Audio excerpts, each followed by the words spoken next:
Здравствуйте, в студии Людмила Басыгысова. Вы смотрите прямой эфир с главой города Якутска Евгением Григорьевым. Евгений Николаевич, здравствуйте. Добрый день. Здравствуйте. А я напоминаю, мы работаем в прямом эфире. Телефон в студии 320202. Звоните и задавайте ваши вопросы. Прямую трансляцию эфира вы также можете смотреть на нашем сайте gtrksaha.ru. Итак, Евгений Николаевич, депутатами Якутской гордумы в первом чтении был принят бюджет столицы на 2024 год. Каким будет главный финансовый документ Якутска, на что сделан упор? Бюджет остается социально ориентированным. В этом в первом чтении принят бюджет без учета межбюджетных трансфертов, без учета республиканского бюджета. Соответственно, у нас сегодня цифры бюджета равняются 12 миллиардам 900 миллионам рублей. Мы приняли бюджет бездефицитный, с плановым увеличением его показателей к 2025-2026 году. Значит, сегодня надо сказать, что мы увеличили направление финансирования по национальной экономике. Это значит участие города в национальных проектах, инициированных президентом страны Владимиром Владимировичем Путиным. Доля соучастия города будет увеличена в проекте безопасной и качественной дороги до 750 миллионов рублей. Также у нас есть увеличение существенное по отрасли ЖКХ. Более чем на 400 миллионов рублей мы увеличили траты, которые будут направлены на благоустройство нашего города с точки зрения очистки дорог, оплаты за лизинг коммунальной техники, значит, поддержанию в состоянии, значит, удовлетворительном ветхого аварийного жилого фонда. Это большая проблема для города Якутска. Сегодня мы увеличили в первом чтении расходы до 270 миллионов рублей на программу переселения муниципальную. К сожалению, не все дома охватываются республиканской адресной программой, поэтому наиболее проблемные мы будем переселять за счет муниципального источника. Это тоже рекордный показатель. Такого объема финансирования по муниципальной программе еще не было. Ну, вот основные направления, которые мы увеличили. Безусловно, приоритетом остается это социальное направление, обеспечение, значит, заработной платы с учетом, значит, всех нагрузок бюджета, связанных с содержанием сети образовательных учреждений, учреждений культуры, учреждений физкультуры. То есть, и в целом бюджет сбалансированный. Я знаю, что в бюджете учтены расходы на выплату мат-помощи семьям участников специальной военной операции. Внимание для участников семей специальной военной операции – это приоритетная работа окружной администрации. Мы с первых дней объявления, значит, специальной военной операции участвуем в этом вопросе. С момента объявления частичной мобилизации у нас в городе работает специально созданный центр по работе с семьями. Около 20 тысяч обращений уже поступило за все это время. Почти 10 тысяч оказано количество адресной помощи. Из них, безусловно, самое популярное – это оказание финансовой помощи из городского бюджета. Мы более 50 миллионов рублей оказали на эту помощь.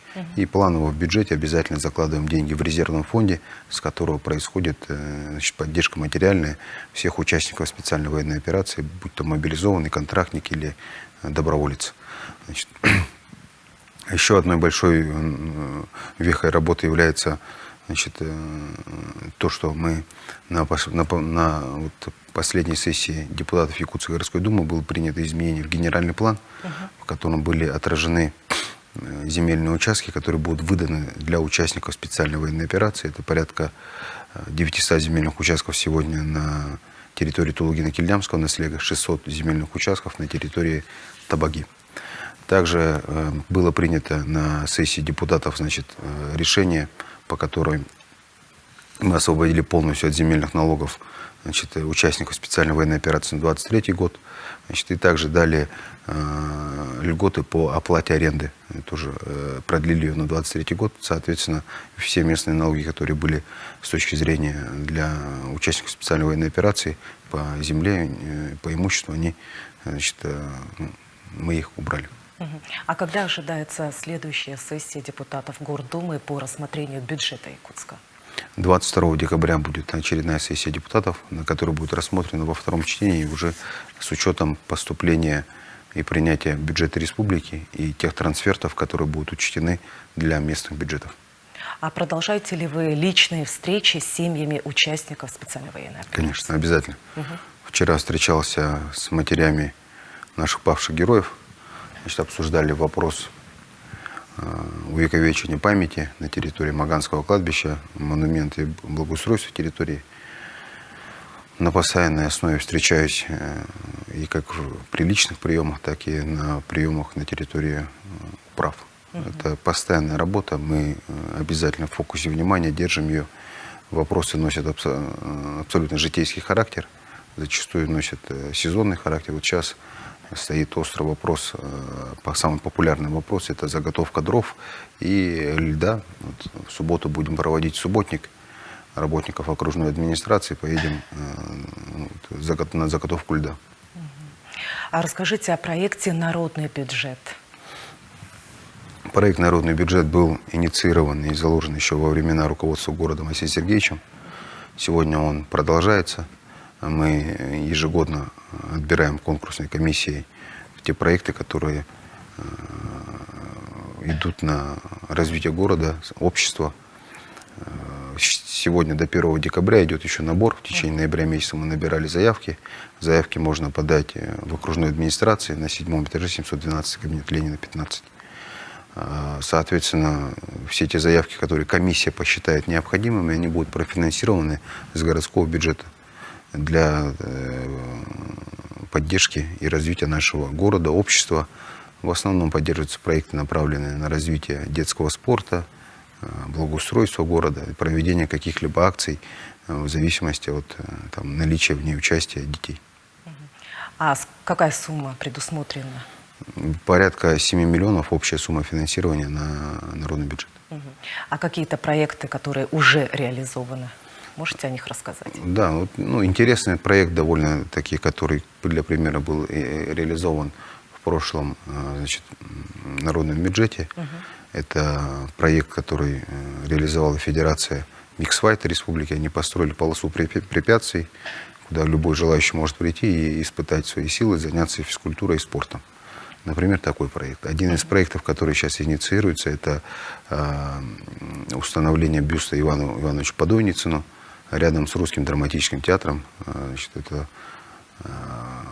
примерно такого разбега происходят проекты, начиная там от спортивной площадки рядом в каком-то дворе или рядом с каким-то учреждением, до установки бюстов и памятников, то, что является народной инициативой. Самое главное, чтобы была собрана и оформлена правильно инициатива жителей города Якутска. Евгений Николаевич, перейдем к другим темам. В нашем городе завершается сезон дорожных работ. Расскажите, что сделано. В этом году мы провели ремонт почти на 30 километров дорог. 29 километров, 550 метров. Значит, планово из них мы по самому объему работ дорожному уже практически полностью везде завершено. Значит, идут работы по завершению, по приемке. Сегодня надо констатировать факт, что в целом за 5 лет национального проекта «Безопасные и качественные дороги», инициированного президентом нашей страны Владимиром Владимировичем Путиным, в нашем городе резко изменилась ситуация по благоустройству дорог и состоянию их. За 5 лет отремонтировано 164 километра дорог. Это более 130 объектов уличной дорожной сети. В следующем году мы также продолжим работать. Здесь нужно сказать, что в следующем году мы отремонтируем почти 33 километра дорог. Поэтому с каждым годом мы будем уже получать эффект, который накопительный. Вроде бы каждое лето у нас сложности с передвижением по городу, в связи с перекрытием улиц. Без этого невозможно сделать ремонт. Но эффект получается уже чуть позже, когда мы получаем уже критическую массу дорог. Считайте, у нас в городе почти 600 километров дорог. Из них 164 километра уже отремонтировано, построено. И в следующем году будет еще 33. Уже будет треть дорог после свежего ремонта, не более 5 лет. Поэтому здесь большая благодарность президенту за инициированный этот проект национальный. А когда завершается сезон и успевают ли подрядчики? Плановые сроки окончания работ текущего года вводных 30 ноября То есть все работы должны быть завершены. Если где-то будут продолжаться работы, значит, будут выставляться штрафные санкции, но планово все работы должны закончиться 30 ноября 2023 года. Евгений Николаевич, поступил первый звонок. Здравствуйте, вы в прямом эфире, задавайте ваш вопрос. Здравствуйте, Евгений Николаевич. Добрый день. Вот мы жители дома по улице Лермонтова, 22. У нас такой вопрос. Мы хотели бы войти в программу благоустройства 1000 дворов на 2024 год. Мы узнавали, нам сказали, что прием заявок закончен, но возможен.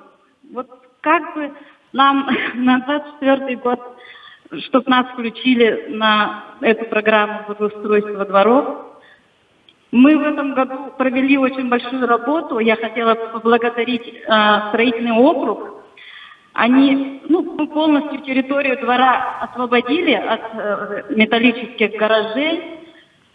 И поэтому подготовили территорию под благоустройство. И хотели бы как-то в эту программу попасть на 2024 год. Спасибо за звонок. Да, Лермонтова, 22. спасибо за звонок. Уважаемые жители Лермонтова, 22, вам нужно первое, что сделать, это провести общее собрание жильцов. Общим собранием жильцов ответить в первую очередь на два очень важных вопроса. Первый вопрос. Готовы ли вы взять в собственность те элементы благоустройства, которые будут сделаны? Это детская площадка, малые архитектурные формы. И второй вопрос. Это готовы ли вы эксплуатировать эти объекты потом сами, силами управляющей компании? Вот примерно в таком вопросе подается заявка. Вы должны подать заявку, на которую отвечаете на эти два вопроса. Вы должны убедительно ответить на эти два вопроса «да», «да», и тогда мы включаем данную дворовую территорию в перечень дворов, которые подлежат ремонту по проекту 1000 дворов на Дальнем Востоке. На 2024 год уже весь перечень сформирован. Поэтому вам в любом случае нужно подать эту заявку. Мы будем продолжать эту работу в рамках исполнения задач, обозначенных в мастер-плане. В мастер-плане мы себе ставим задачу 300 дворовых территорий обустроить. Поэтому вам в любом случае нужно подать заявку. Мы в 2025 году или, если получится, в 2024 году за счет резервных каких-то дополнительных средств будем проводить эти ремонтные работы. Но обязательно нужно проведение общего собрания жильцов, оформление документов заявки, в которой вы отвечаете на эти вопросы. Далее вы подаете эту заявку в Департамент градостроительства и транспортной инфраструктуры, это на Октябрьской, либо через управу строительного округа, для того, чтобы заявка была включена в общую городскую очередь. Таким вот образом происходит работа. Евгений Николаевич, а в целом расскажите о благоустройстве дворовых территорий в нашем городе. В этом году мы провели на территории 21 двора, дворовая территория. В целом все работы, которые там должны были быть завершены по температурному режиму, завершены. Сегодня идет работа по установке малых архитектурных форм, где-то проведены уже приемочные комиссии, идет устранение замечаний. Соответственно, все необходимые работы завершены с учетом температурного режима, это главное.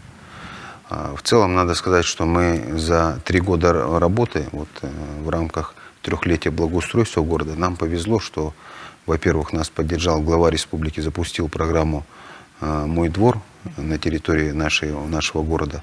И запустилась программа Юрия Петровича Трутнева «1000 дворов на Дальнем Востоке». Мы смогли аккумулировать наши городские деньги республиканские и федеральные, и смогли достичь показателя 129 дворовых территорий, отремонтировано за 3 года. Это в 3 раза больше, чем мы изначально планировали. Поэтому я считаю, что мы хорошо поработали, но есть куда идти дальше. То есть мы еще до 300 дворов должны дойти. И в целом сегодня приятно, когда проезжаешь по городу, приезжаешь по своим каким-то делам, к друзьям, родственникам, или на встречу с жителями, по любому вопросу, и попадаешь в отремонтированный двор. Как он изменился. И таких дворов все становится все больше и больше. И мы будем стремиться к этому, что в один момент станет ясно, что дворовые территории, дороги, все, что благоустраивается, оно даст общий кумулятивный эффект. Все проекты согласовывались с жильцами. Да? Обязательно. по-другому быть не может. Да, вы проводили встречи. Да, обязательно. Мы проводим на регулярной основе эти встречи, поскольку они важны для того, чтобы люди понимали, что они участвуют в обсуждении, что все делается под их пожеланием, и тогда люди лучше эксплуатируют все это дело, заботятся. Евгений Николаевич, еще один телезритель дозвонился до нас. Здравствуйте, вы в прямом эфире, задавайте ваш вопрос. Здравствуйте. Можно Здравствуйте. задать? Да. Ага. Вот у нас такой вопрос. На городе начали делать такие пешеходные переходы с подсветкой. Например, вот здесь есть 7-й школы, такой переход есть. И можно вот такие установить, вот, например, дети идут в другую сторону, на улице Пушкина, например, вот, в темноте они переходят. Можно там лежачих полицейских делать хотя бы. Вообще вот это очень хорошие переходы. Спасибо за звонок. Спасибо за отзыв, очень приятно слышать, и ради этого и выполняем такие нововведения. В наших климатических условиях, когда в городе есть сильный туман, я думаю, оно себя проявит еще лучше. Поэтому мы будем увеличивать количество таких объектов, исходя из того, как они сейчас пройдут зиму. Посмотрим, какие необходимо, если необходимо сделать дополнения, изменения в конструкцию, чтобы они максимально долго служили в наших климатических условиях. Мы будем продолжать эту работу. Что касается обеспечения безопасности в виде установки лежачих полицейских, искусственных неровностей, то любая искусственная неровность в нашем устанавливается только по решению комиссии по безопасности дорожного движения. По улице Пушкина комиссия по безопасности дорожного движения уже была проведена, решение принято, и в следующем году, в теплое время года, будет установлен лежачий полицейский, и данная работа будет проведена. А в целом заявку жители города могут куда-то направить? Конечно, обязательно. Эту заявку можно отправлять, опять же, в департамент градостроительства и транспортной инфраструктуры. Можете отправлять на имя окружной администрации в целом меня, как главу отправить. Можете отправить через территориальный орган управления, управу. Здесь много каналов, как можно донести эту информацию. Евгений Николаевич, вернемся к дорожным работам. Самым глобальным объектом это стал проспект Ленина. Расскажите, что сделано? Автобусы уже курсируют? Проспект Ленина. У нас сроки окончания работ по проспекту Ленина 30 ноября. По сути дела, осталось доделать теплые остановки. Там были сложности, связанные с поставкой материалов. Они, значит, устранены сегодня, работы ведутся и должны закончиться до 30 ноября. Если вдруг окажется так, что они чуть-чуть опоздают, то будут применены штрафные санкции. Однако автобусы мы запустим с 1 декабря, все готово к их запуску. Осталось только вот 2 теплых остановки, где активно сейчас ведутся работы. То есть уже 1 декабря? Да, 1 декабря автобусы пойдут. А вот что касается проекта теплой остановки, какая работа проведена? По теплым остановкам мы в городе уже 3 года ведем работу так, что строим ее сами. Раньше теплые остановки строились по принципу того, что выделялся земельный участок, и предприниматель сам ставил остановку, какую форму захочет, и работала она, как захочет предприниматель. Ну, может быть, там режим работы не совпадал с работой автобусов, и это не было удобно. Поэтому мы приняли решение, что первично мы будем делать теплые остановки, и уже в них, если есть необходимость и возможность, будут устанавливаться объекты, где могут работать малый и средний бизнес. Сегодня на территории города Якутска мы построили более 40 остановок за эти 3 года. Они сегодня работают. Значит, были сложности в прошлом, позапрошлом году с актами вандализма, поэтому мы в этом году изменили конструкцию, поставили в противовандальные двери, выход в интернет, чтобы камера постоянно снимала. Ну и постепенно люди начинают привыкать, чтобы не было этих актов вандализма. Я считаю, что остановки в нашем городе должно быть много их, и они должны обязательно работать раньше первого автобуса и позднее последнего автобуса, чтобы обеспечить людям комфортное ожидание. Да, почему остановки делаем мы? Потому что я убежден, что теплая остановка – это такой же элемент системы общественного транспорта, ровно как и автобус и дорога. А какие планы по этой программе в следующем Мы году? ее останавливать не будем. Порядка 10-15 остановок мы ежегодно строим. Здесь мы совмещаем и национальный проект безопасной и качественной дороги, так и напрямую из городского бюджета выделяем деньги на строительство. Мы эту работу не будем останавливать, также будем ее планово проводить. И заявки могут даже жители тоже Конечно, подавать? заявки отправляют постоянно. Вот одно дело, когда их не было, теплых остановок, сейчас они появляются, и с каждым годом количество заявок на теплые остановки растет. Ну, потому что удобно, люди так и должно быть. Поэтому мы все это прекрасно понимаем, и по возможности, где можно установить, мы это делаем. К сожалению, не всегда, где мы можно установить, это, кажется, установить можно. Потому что бывает, что проходит инженерная сеть, над ней нельзя ставить. То есть газовая сеть может проходить, сеть канализации, сеть имеет охранную зону, и в них нельзя ставить. Второй вопрос – это подключение к сетям электричества. Поэтому не везде можно поставить, но везде, где можно это делать, мы это делаем постоянно. Поэтому мы из года в год будем их увеличивать. Приношу извинения горожанам, если где-то были сложности в прошлом, позапрошлом году или сейчас там, со социальными личностями, либо с актами вандализма, либо она не работала. Мы это все из года в год и с каждым днем стараемся сделать лучше и будем стремиться становиться лучше каждый день. Что касается модернизации уличного освещения в нашем городе в рамках программы «Светлая столица». Мы ежегодно проводим мероприятия в рамках этой программы и строим уличное освещение. Выделяется на это дело более 70 миллионов рублей, и на эти деньги строится где-то от 600 до 700 опор освещения. Благодаря проведенной работе вот мы сегодня имеем порядка 68% уровня освещения города. Понятно, что надо стремиться к 100%. Поэтому стратегическая задача сводится к тому, чтобы одномоментно быстро осветить весь город. Для этого надо проведение работ практически на более чем 5 миллиардов рублей. 6 миллиардов рублей необходимо вложить, чтобы город полностью осветить, модернизировать существующие светильники. У нас, если обратить внимание, светильники одни светят голубым светом, вторые желтым. Вот желтым светом светят старые светильники, голубым светят светодиодные, они энергоэффективны. Мы ежегодно тратим 55 миллионов рублей на оплату электричества.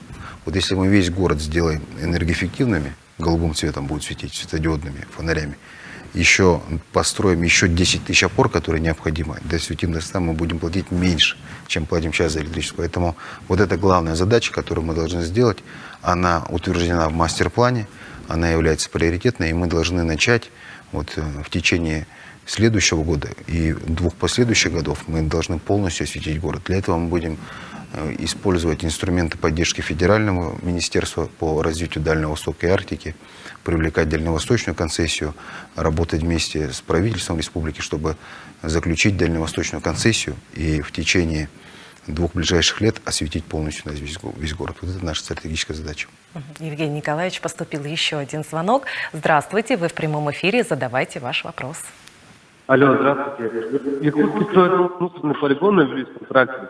Будет ли там переработка мусора? Думаю, что вопрос с мусором нужен завод по переработке мусора. Спасибо за звонок.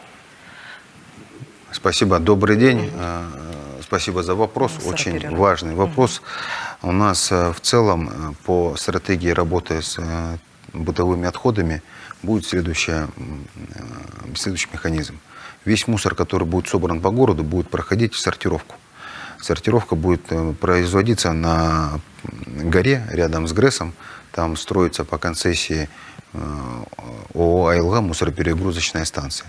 Далее там те фракции, которые будут подлежать переработке, или горючие фракции, будут отфильтровываться. Дальше будут брикетироваться отходы и дальше уедут на 27-й километр Вилюйского тракта, где строится новый полигон. К концу этого года будет построена первая его очередь. К следующему году должен построен полигон. И как только будет построен полигон, то заработает и полигон на 27-м километре. Мусороперегрузочные станции и полигон новый полигон не могут работать по раздельности. На новый полигон должны ехать только брикетированные отходы, которые собраны.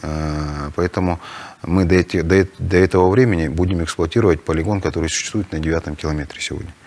Там ежедневно ведется огромная работа, чтобы не дать ему воспламениться. постоянная засыпка песком, контроль значит, температура, задымление. 24 часа, 7 дней в неделю ведется постоянно тяжелейшая работа работниками жилкомсервиса, чтобы не возникло возгорание на полигоне. И это будет вестись еще до конца следующего года, когда не построится мусороперегрузочная станция и заработает работа по новому механизму. В нашем городе проходит фестиваль «Зима начинается с Якутии». Главные мероприятия какие вкратце? Фестиваль начался. У нас прошел первое очень хорошее мероприятие. Это «Бриллианты Якутии». Участвуют международные команды. Есть команды с Монголии, с Тывы, с Хабаровского края. Провели блиц на площади Орджоникидзе к детям Азии. Фигуры уже стоят, радуют. И также запустился «Вкус Якутии». Традиционно у нас пройдет также в рамках «Зимы начинается Якутии» дополнение к традиционным мероприятиям пройдет показ Августины Филипповой у Лукоморья. Значит, и «Зима начинается Якутии». И, значит, сегодня конкурс строганины будет проведен с участием улусов республики. Пройдет на территории ДК имени Гагарина. Значит, и с 11 часов у ДК Гагарина будет работать также ярмарка по продаже рыбы для населения города. Евгений Николаевич, наш эфир завершается. Спасибо, что пришли сегодня к нам в студию и ответили на вопросы. А я напомню, что те звонки с вопросами, которые не прозвучали во время прямого эфира, мы передаем главе города сразу после завершения программы. Всего доброго. Спасибо. До свидания.